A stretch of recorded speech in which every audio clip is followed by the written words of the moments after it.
Hey everybody, welcome back to the channel. Got another budget-friendly battery for you today, this time from ALLPOND. This is a new release golf cart battery kit, including a charger, display, Bluetooth, and other features I'll cover through the video. Remember, these batteries can be used for other applications as well. I'm going to check it out today and see if it's worth the price. So if you're looking for the full test and interview on this new ALLPOND, you found the right video. Let's get right into it.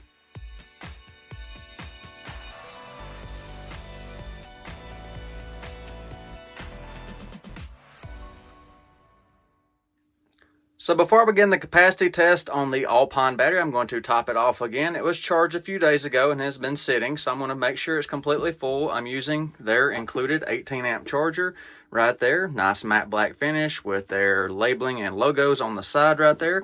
So I will put this right here where you can see the indicator light right there. All right, the charger is started, so we'll let the battery top back off. You can see over here on the display, we're putting 17.6 amps into the battery. And then you can look right here on the Bluetooth showing 17.5 amps, 17.4 over there. And while the battery finishes charging, let me scroll down through the Bluetooth right here, show you a couple of features on it. So you can see our voltage difference between the cells, our high cell, low cell, our average voltage of the cells. Gives you a temperature right there, so make note of the temperature of the battery.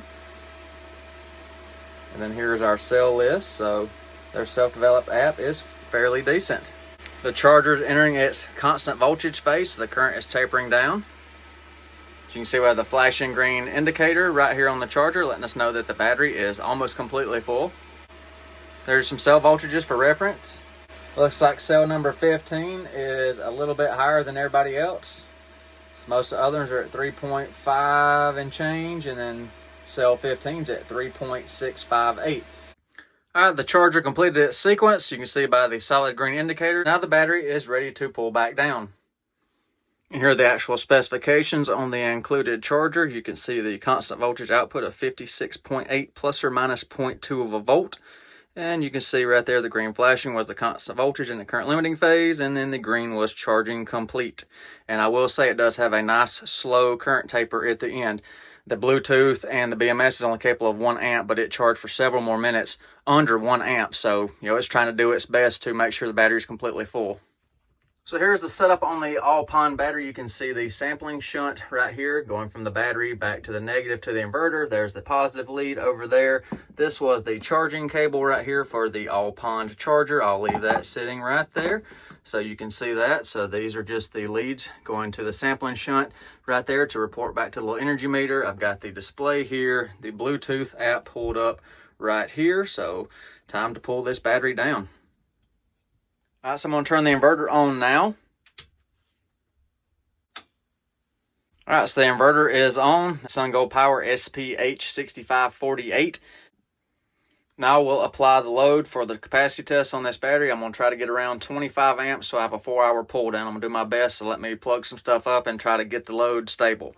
A 40 amp lithium iron phosphate charger for 12 volt.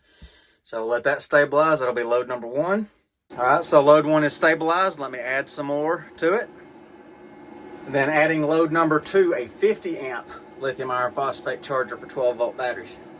I'm a little over my 25 amp load, but 30 amp load on this big a battery, it's not going to skew the capacity results too bad. So I will let it eat and we'll see how much capacity this has.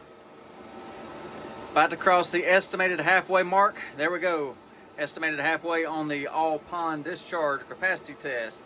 There's your voltages, your currents, the power, cells, everything you need to know. About to reach the rated capacity on the ALLPOND battery. There we go. We've met the rated capacity. That's how much more bonus I get. Bluetooth indicating 0% capacity at the 5190 mark. All right, the inverter just shut off as soon as I hit record on the camera. So the output of the inverter shut off right at 46 volts. So there is a minuscule amount of energy remaining in the battery, but I'm not going to boot the inverter back up and then change all the parameters and try to run it down just for, maybe 2 or 3 minutes and have the inverter trip off again. So, we already exceeded the manufacturer rated capacity by a decent margin. So I'll call that plenty sufficient. So we had 53.49 divided by a nominal 51.2 volts. What did that give us?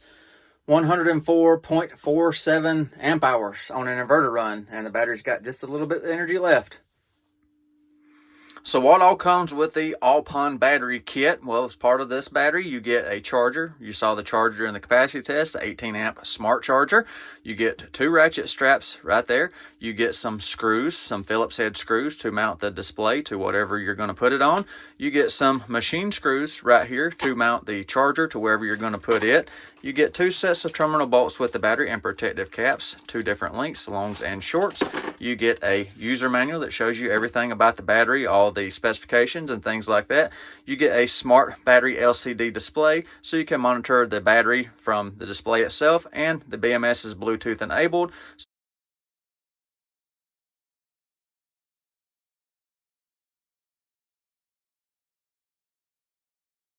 As you can see from the product specification chart, the battery is almost 20.5 inches long and a little bit over 10.5 inches in width, and then the overall height on the battery is 8.6 inches, so just a little under 9 inches on the height, so should fit pretty good in most applications.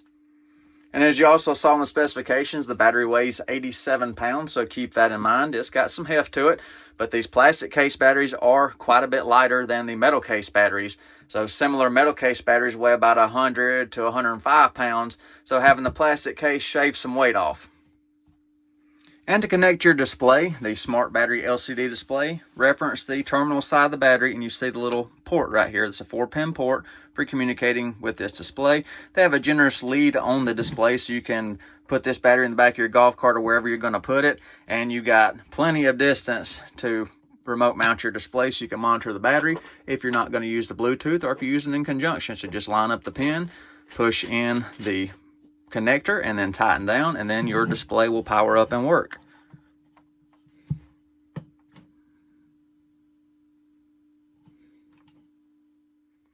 So I'm going to give this ALLPOND battery the Tamper test, or leave you on the side of the road test, as I'm going to call it, I guess. Some of the plastic case batteries out there using similar board, the Jiabaida JBD SP24 board, touch the discharge switch, the whole battery will shut down and you cannot bring the battery back up. So this is a little bit newer battery than the last battery I tested that showed this problem. So I'm just going to check this one and see if they've revised it or repaired the problem. So what would happen with the some other models of batteries, and is you could go to page 2 right here on your smart battery LCD display, and if you was to touch the discharge FET switch, the whole battery would shut down and lock. You'd lose your display. You couldn't reset it. You'd have to go through another app to bring the battery back up. I've actually got a video on that. I'll have a link in the description there, but let's check this one. So the battery is live, the switches are on, the app is right there, so push the discharge switch off. Okay, it shut down the terminals of the battery, shut down power to the terminals, but we did not lose the display and did not lose our switches. So we can turn on here. We cannot turn on through the app, but we can turn it back on right here.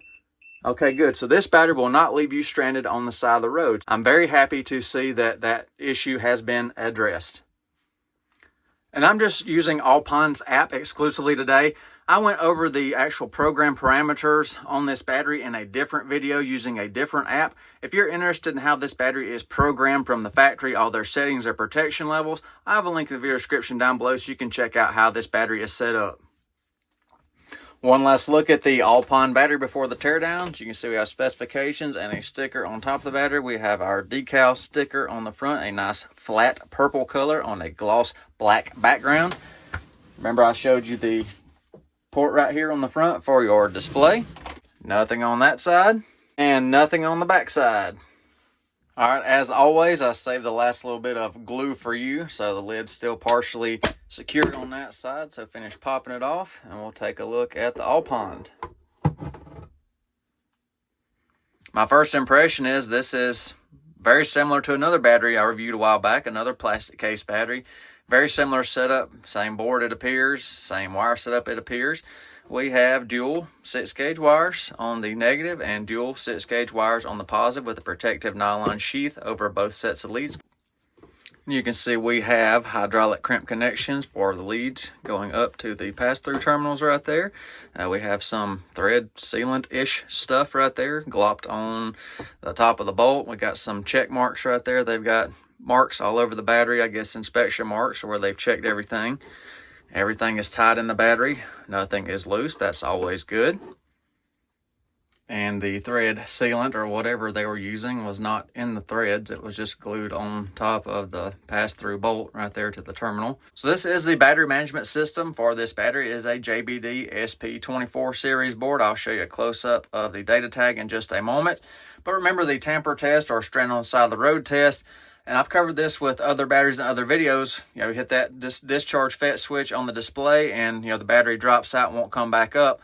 Well, I see that they have made a modification on this battery compared to some of the others. So here's the pinout for the RS45 COM going out to the 4-pin connector right there for the display. Well, the display communicates here. Well, they're powering up from here and here. This is your negative lead. This is your positive lead. Well, the batteries that are having the problems are connected over here to the output of the board. So that's why when you hit the discharge FET switch, you lose your display and the battery won't come back up without logging in and resetting manually through a Bluetooth app. Well, on this one, they tapped over here on the battery side. So that's why we can turn the discharge switch off and we do not lose power to the display and it still controls the board properly. And I'm a proponent of larger cabling in these batteries. Dual 6s. I'd like to see dual 4s or something like that. But this is a budget battery and some other batteries have the same setup. It is a short wire lead. Just letting you know that I would prefer larger wiring in this battery. And here's your data tag on the BMS. You see it's the JBD SP24S version 1.3. There's all your associated data right there. And we've got 2 negative temperature coefficient sensors going down to this pack over here. Here's our Bluetooth communication module right here, so you can communicate to your tablet and things like that. All the connections on the board are nice and tight as well. The board is secure down to this fiber board or epoxy board underneath. It is not moving, so that's good. There's some manufacturing information right there. I'm assuming that would be a manufacturing date, so it looks like it is a 2025 production date. And this is our series jumper for the packs. We got 8 cells here, continuing on the series string right here for our 16S configuration. There's good cable management, so all the balance and sensing leads, they have a little wire loom sheath around the cabling right there with some little sticky back hold downs right there to keep the cable organized and keep it from moving. So it's fairly neat. So I'm going to try to knock the cell group out of this casing so I can look at it and try to get you some cell data. All right, so I managed to get the cell group assembly out of its case. That's a big chunk right there.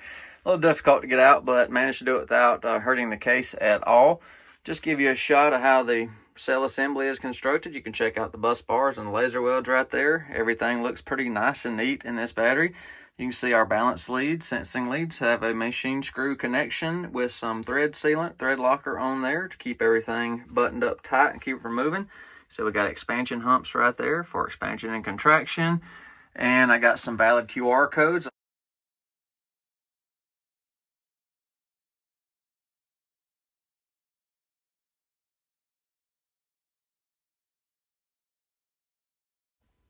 You can see we have epoxy board, cell separator material between each cell. The pack is basically just held together with some tape, backing tape, and relying on the foam on the edges and a little bit of pressure in the case to keep everything together. There are some capacity and date stamps on the side of the battery right here. Looks like 5/29/2025.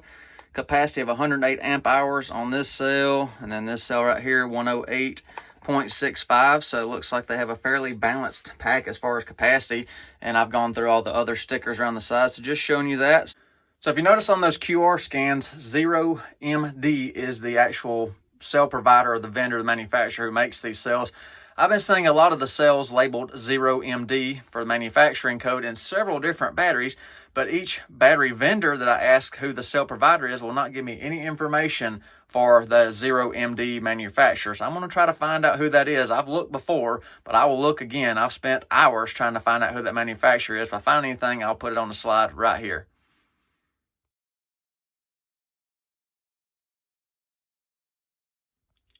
And I'll show you the opposite side of the battery, the bus bars, and the welds on this side as well. You can see the NTC sensors coming down right here. One of them is right there. One of them is right there. So I'm going to pull one off before I reassemble the battery so I can have the charger and everything hooked up to it safely, and then check low and high temp charge protection. All right, so I got the battery partially reassembled. I didn't put the top on so we could see everything good. So I got the charger leads going right here to the power side of the BMS and then to the pack total positive. That way I didn't have to have the lid in the way so we could still see good. I've got the little display, the smart battery display right here. I got the Bluetooth right there. So now I'm going to check for high and low temp charge protection.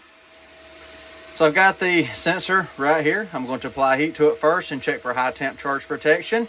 So you can reference temperatures over here, and you can see the display right here. When we trip on a fault, you'll see a little bell right here to let you know something is going on. So I'll apply heat to the sensor and we'll see what happens.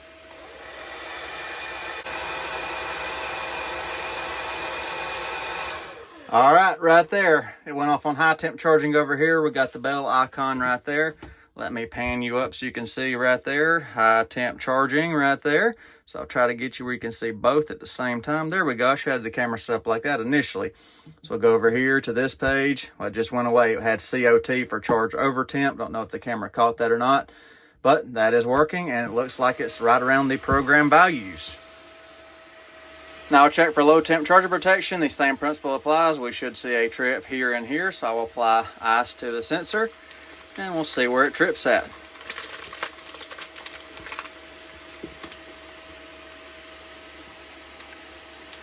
Near freezing now, so it should trip any moment.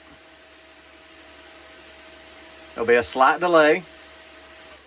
All right, there we go. Low temp charging. I'll keep the ice pack on it so we can look over here on your display. So you can see right here that the little icon is on, the little bell. And then we come right here, CUT, charge under temp. So it is working properly. I'll remove the ice pack, warm it back up, and we should go back to charging. All right, the protection went away. The charger should start back momentarily. All right, there we go. So I'm going to share my final thoughts on the ALLPOND 51.2V 100Ah lithium iron phosphate golf cart battery. Now, compared to the last plastic case battery I tested, I like this one slightly better. Now, why slightly? Well, the overall build internally is very similar. I mean, don't get me wrong, they're fairly close of a clone of each other, minus the exterior colors. Same board, same wiring, things like that. So, and the price on this one is right in the heart of what I would call the budget golf cart batteries, you know, around the $700 mark. And of course you get a charger, displays and all that stuff. So really not that bad of a deal. Now, compared to the last one I did, while I like this one better, we don't have the same issue with hitting the discharge FET switch on the display. Seems they figured out a way to get around that problem. This one's got slightly better capacity than the last budget brand plastic case battery I tested. So I do like seeing that we had, you know, decent bonus above rated capacity. And I griped about the two 6-gauge wires. But a standard golf cart, if you're using for a golf cart application, if you got a standard, say, club car precedent or something like that, with a stock motor, stock controller, you're not going to see much over 120, 150 amps, you know, even climbing a hill, things like that. And surge, you're not going to have a big surge with a controller cart. The controller is going to ramp the power to the motor, things like that. Now, if you got a big 10 kW AC drive motor, something like that, this extreme, you know, an extreme golf cart, yeah, maybe look for something with more robust wiring, things like that, but it's rated for 200 amps. I know a lot of you are looking at these golf cart batteries due to the attractive price point to use them for energy storage, RV, marine, things like that. I mean, yeah, that's a pretty decent candidate for that. And one thing about these boards right here, they're capable of carrying those large currents. You know, a lot of your minuscule power draws and stuff like that. This board right here, same with the other ones, around 1 amp of current is its detection threshold. So if you're pulling under 1 amp or charging under 1 amp, it's not going to track through the display or anything like that. So keep that in mind that, you know, a big robust BMS is not as sensitive as like a home energy storage BMS like a JBD UP16 or something like that. If you're interested in looking further into this ALLPOND battery, I have a convenient link in the description down below so you can easily find this battery to check current price points, things like that. So please tell me what you think about this ALLPOND battery right here. Do you like this battery better than that last plastic case battery I did? Let me know in the comment section down below. And while you're there, do you have any ALLPOND batteries? Have you bought this battery or their 36 volt or any of their other products? please share your experience and feedback in the comment section. I always enjoy hearing your real world experience and details on any of these products that I have reviewed. So I hope you enjoyed the video today. Thank you for watching. Y'all take care. Be safe. I will see you on the next one. Special thanks to ALLPOND for providing this battery sample for today's video so I could test and demonstrate your battery's functionality. Thank you.